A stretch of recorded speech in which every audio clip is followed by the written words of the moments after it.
다음 소식은 강재묵 기자가 준비했죠? 네, 어제 이어지는 소식으로 준비했는데요. 네. 이 박수홍 폭행 부친 친족 상돌의 악용입니다. 네. 어제 방송인 박수홍 씨가 이 검찰 대질 신문 과정에서 부친에게 폭행을 당했다는 네. 소식 전해드렸죠. 관련해서 조금 더 자세한 내용들이 이제 나온 건데요. 네. 하나씩 짚어드리기 전에 먼저 저희가 직접 이제 박수홍 씨 측 변호사로부터 들은 설명 직접 들어보시겠습니다. 대리 조사를 위해서 착석을 해야 되잖아요. 그 착석하려는 와중에 아버지가 박수홍 씨를 보더니 왜 아버지를 보고 검찰청 내부에서 인쇄를 안 했냐라고 하면서 정강이를 발로 세게 걷어찼습니다. 이래. 그리고 밀쳤습니다. 그래서 박수홍 씨가 왜 때리냐고 막 화를 내니까 이제 더 때리려고 하는 와중에 사람들이 다 말렸죠. 그러면서 아버지가 로 배를 버릴라라고 상황은 진압됐는데 이제 박수홍님이 내가 평생을 가족들을 위해 헌신하고 했는데 어떻게 저한테 이러실 수가 있어요라고 울부짖습니다. 그러다가 과호흡 증세가 와서 가슴을 좀 부여잡고 숨을 잘 못 쉬시겠다고. 네, 그러니까 이제 어제 대질 신문 과정 중에 이 조사실 안에서의 상황이 네. 조금 더 더해진 건데요. 네. 이제 직접 들어보신 것처럼 이 조사가 제대로 시작되기도 전에 네. 이 만나자마자 이 폭언과 폭행이 있었던 거로 지금 파악됐습니다. 그리고 이후 충격을 받은 박수홍 씨가 과호흡 증세를 보이면서 네. 곧장 이제 구급대가 출동하고 인근 병원으로 이송된 것으로 전해지고 있습니다. 아니 그러면 지금 이렇게 폭행을 한 이유가 단순히 지금 이 변호사가 얘기한 것처럼 인사를 안 해서 그 이유 하나예요? 예, 그러니까 이게 저희도 이제 박수홍 씨가 이제 안정을 찾은 과정에서 네.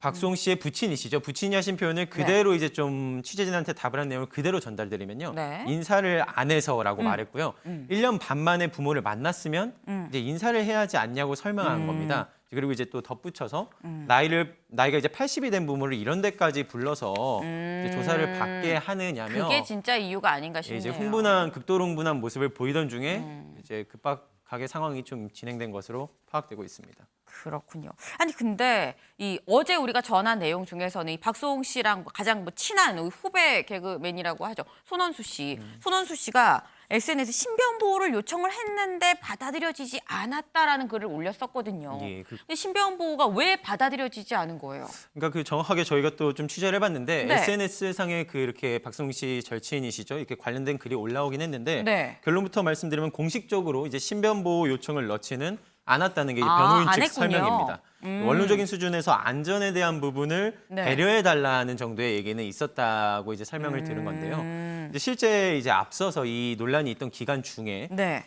박수홍 씨 부친이 망치를 들고 이제 박수홍 씨를 집을 찾아간 적도 있고요. 이제 네. 그러다 보니까 그런 우려에서 좀 이제 원론적인 차원 수준에서 조사하는 과정에 그런 얘기를 한 적은 있지만 공식적인 요청은 없었다는 게 변호인 측 설명이고요.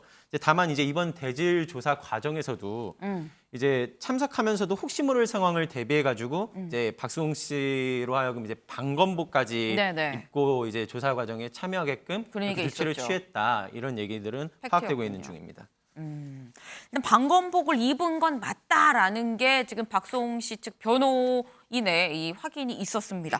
그럼 방검복을 입고 갈 정도로 두려웠는데 왜 대질 조사를 시킨 거냐? 사실 이런 지적이 분명 있었거든요.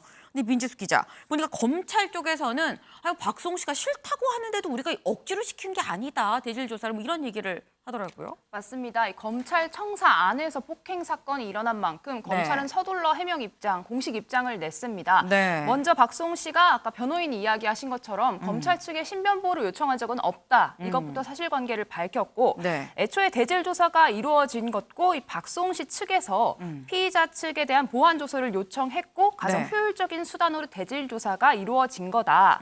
그런데 법조계에 이 사실을 물어보니 대질 조사 같은 경우에는 피해자가 원하지 않으면 네. 강제할 수 없다고 합니다. 검찰에서 대질 조사를 해라 마라 이렇게 강요할 수가 없는데 네. 그렇기 때문에 이번 사안에서도 박수홍 씨 측과 상대방이 어느 정도 합의를 이룬 대질 조사를 동의한 상황에서 이루어졌을 것이다 이렇게 해석을 했습니다. 그러니까 박수홍 씨 쪽에서도 동의한 대질 조사였었고 80먹은 이 아버님이 이 박수홍 씨를 때릴 거라고는 예측을 할 수가 없었다라는 게 검찰의 지금 맞습니다. 얘기입니다. 근데 지금까지 지금 우리가 짚어본 거는 사실 이 어제 대질 조사 때 폭행 그리고 박수홍 씨가 응급실에 실려가기까지 그 상황에 실제로 무슨 일이 있었냐, 뭐가 벌어졌느냐를 지금 전해드렸는데 이 대질 조사를 하면서 나온 내용도 좀 반전이 있습니다. 강재묵 기자. 네, 저희가 그 키워드에서도 되게 담은 내용처럼 이 네. 아버지가 박수홍 씨 친형의 혐의에 대해서 모두 다 본인이 내가 한 거다. 내가 한 내용이다라고 이게 지금 주장을 하고 있는 상황인데요. 이 박수홍 씨 측은 이제 부친이 친족 상도례를 악용하고 있다고 주장하고 있습니다. 아. 이 친족 상도례가 뭔지 설명드리면은 네. 이제 8촌 이내의 혈족이나 4촌 이내 인척, 배우자 간 일어난 재산 범죄에 대해 형을 면제해주는 이제 특례 조항입니다. 가족과는 좀 처벌할 수 없다, 뭐 네, 이런 맞습니다. 내용이에요. 예, 이 관련된 설명도 일단 변호인 측 설명 한번 들어보도록 하겠습니다.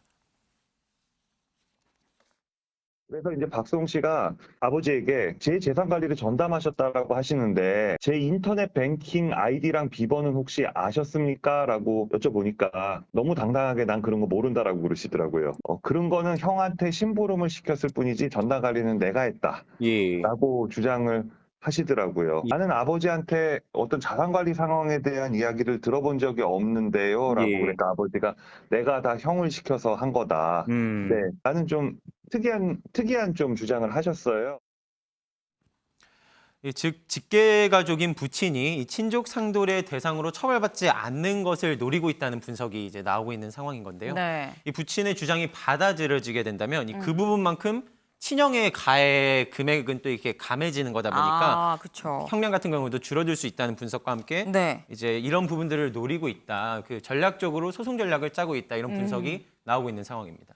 아니 근데 그렇다고 한다면 지금 아버지가 형이 아니라 다 내가 한 거다라고 해서 이 횡령죄를 본인이 이른바 뭐 뒤집어 쓰려는 전략이라고 하면은 그럼 이게 친족상 도래이기 때문에 아버지를 처벌할 수가 없게 되는 거예요? 어떻게 되는 거예요? 네, 만약 아버지가 횡령죄를 대신 덮게 된다면 처벌이 어려워지는 게 사실이라고 합니다. 실제로 이 점을 악용해서 자녀가 조부모의 재산을 가로채거나 부모가 자식에게 사기를 치거나 네. 이런 경우도 많다고 하는데 저희 프레스룸 팀이 반발 더 깊게 취재해본 결과 네. 형사소송은 그렇다 치고 그렇다면 실제 피해 금액을 보상받을 수 있는 민사소송은 어떻게 되는 건가? 이 네. 점을 좀 더 짚어봤습니다. 법조인에게 조금 자문을 구해봤는데요. 먼저 네. 듣고 오겠습니다. 예, 좀 완전 그런 영악한 거죠. 예.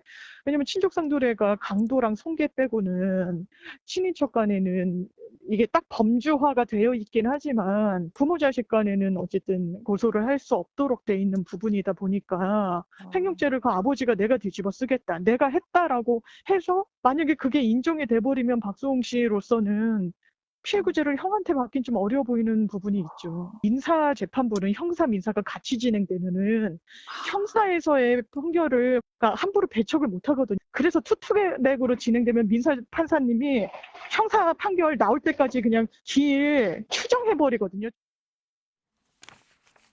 네, 현재 박수홍 씨는 친형을 상대로 100억 원대 민사소송을 진행하고 있는데 이게 형사소송과 민사소송이 두 가지가 동시에 진행되면서 영향을 받을 수밖에 없다는 겁니다. 아무래도 형사소송에서 이 사람이 잘못됐다. 이렇게 밝혀줘야 네. 민사소송에서 이걸 근거로 이제 이길 수 있는 가능성이 높아지는데 만약에 부친이 이런 식으로 형사소송법에서 빠져나갈 수 있게 되면 민사소송에서도 이길 가능성이 조금 줄어들 수 있다. 이런 우려가 나오고 있는 겁니다. 설사 부친이 벌을 받게 된다고 해도 네. 민사소송에서 부친이 상대방이 된다고 하면 지금 부친은 거의 재산이 없는 걸로 알려져 있기 때문에 네. 박수홍 씨가 이런 피해 보상을 온전히 받을 수 있을지 좀 어려워진다. 이런 전망이 나오고 있습니다. 이 여러모로 지금 뭐 아버지가 만약에 이 형의 이른바 이 횡령죄를 뒤집어 쓰려고 한다면 그렇다고 한다면 뭐 민사도 형사도 지금 딱 박수홍 씨는 사실 이 남는 게 없는 지금 그런 상황이 됩니다. 박수홍 씨가 사실 어제 뭐 병원으로 실려갔다는 얘기를 듣고 아마 많은 분들이 걱정을 하는 게 뭐 사건도 사건인데 뭐 형사처벌, 민사처벌 다 뭐 그런데 그게 아니라 지금 박수홍 씨 건강은 또 어떠냐 이걸 또 궁금해하기도 합니다. 강재묵 기자. 예, 그 현재 박수홍 씨 이게 다행히 이제 물리적인 그 육체적인 부상 정도는 크지 않았다는 설명이고요. 네. 이제 현재는 안정을 취하며 회복 중인 것으로 알려지고 있습니다. 네. 이 병원 치료도 무사히 마친 뒤 자택에서 시간을 보내고 있는 것으로 전해지고 있고요. 네. 그리고 또 저희 MBN 프로그램이죠. 이 동치미 등 이제 그 박수홍 씨가 기존에 하던. 그 예정하고 있던 기존 녹화 일정들도 네. 모두 이제 정상적으로 소화할 예정이라고 알려지고 있습니다. 이제 실제 육체적인 부상 이상으로 네. 정신적인 그 충격이 컸던 만큼 현재는 이제 안정을 취하는데 좀 전념을 다하고 있다는 그런 소식입니다. 네, 박수홍 씨는 입원을 했지만 전화상으로 대질 조사 절차를 마쳤다고 합니다. 검찰 측에서도 이제 대질 조사까지 마무리한 만큼 네. 빠르면 이번 주 중 안에 친형을 기소할 것이다. 뭐 이런 오. 전망이 나오고 있는데요. 네. 이게 빠르면 이번 주 중에 친형 부부 모두 재판으로 넘겨질 것 같습니다. 네. 김준일 대표님. 예. 사실 이게 친족 상도례라고 해도 만약에 박수홍 씨가 본인이 아버지를 고소하면 사실 그러면 또 아버지를 처벌할 수 있는 방법도 열리긴 열리는 거거든요. 그러니까 뭐 아마 아버지를 처벌하기를 원하지는 않을 것 같아요. 지금까지 뭐 박수홍 씨가 해왔던 방법을. 그리고 네.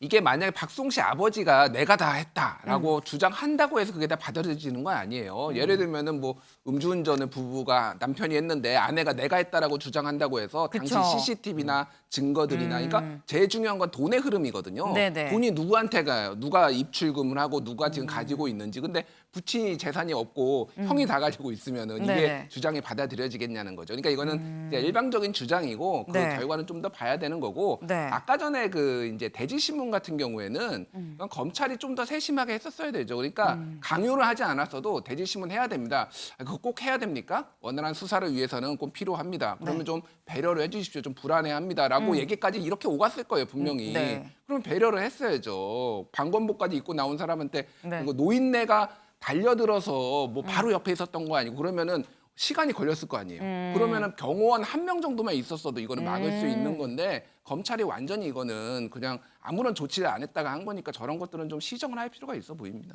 예. 아, 지금 대질신문에서 검찰에서 조금만 더 배려하는 신경을 썼었더라면 사실 폭행까지 가진 않았을까 하는 아쉬움을 좀 전해주셨습니다.